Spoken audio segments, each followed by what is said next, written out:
बॉलीवुड का बदकिस्मत तरीन film title, 9 फिल्में फ्लॉप, फिल्मसाज दिवालिया हो गए।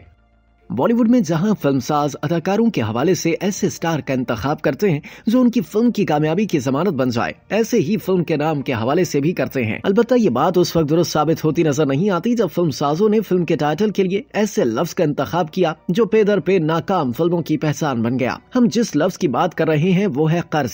जी हाँ, फिल्मसाजों को इस लफ्ज के मानी फिल्म की नाकामी के बाद ज्यादा अच्छे समझ में आए। पहली मरतबा सुभाष घई की हिदायतकारी में बनने वाली 1980 की फिल्म कर्ज बॉक्स ऑफिस पर बुरी तरह नाकाम हुई। इसके बाद 2002 की फिल्म कर्ज सच्चाई का बोझ और 2008 में कर्ज की रीमेक कर्ज को भी नाकामी का सामना करना पड़ा। इसके अलावा इस लफ्ज की वजह से नाकाम होने वाली फिल्मों में 1988 में रिलीज होने वाली फिल्म कर्ज तेरे खून का, 1990 की फिल्म दूध का कर्ज, प्यार का कर्ज, 1991 की फिल्म कर्ज चुकाना है, मेहमान कर्ज और 2016 की फिल्म दूध का कर्ज शामिल हैं। 1980 की कर्ज में ऋषि कपूर, सिमी ग्रेवाल और नीतू कपूर ने काम किया, लेकिन इस फिल्म को फिरोज खान की कुर्बानी ने बॉक्स ऑफिस पर नाकाम बना दिया। 2008 में बने इसके रीमेक में हिमेश रेशमिया और उर्मिला मातोंडकर ने मरकजी किरदार निभाए थे। 24 करोड़ के बजट में बनने वाली ये फिल्म सिर्फ 16 करोड़ ही कमा सकी, जबकि फिल्मसाज इसकी वजह से दिवालिया हो गए। यही नहीं बल्कि इस फिल्म की रिलीज के बाद उर्मिला मातोंडकर को दोबारा हिंदी फिल्मों में लीड रोल भी ना मिल सका। बिलाखिर उन्होंने रियलिटी शोज में जजेस बनने का काम शुरू किया। लफ्ज कर्ज के साथ बनी फिल्मों में से 6 फिल्में ऐसी हैं जो बॉक्स ऑफिस पर 5 करोड़ भी ना कमा सकें।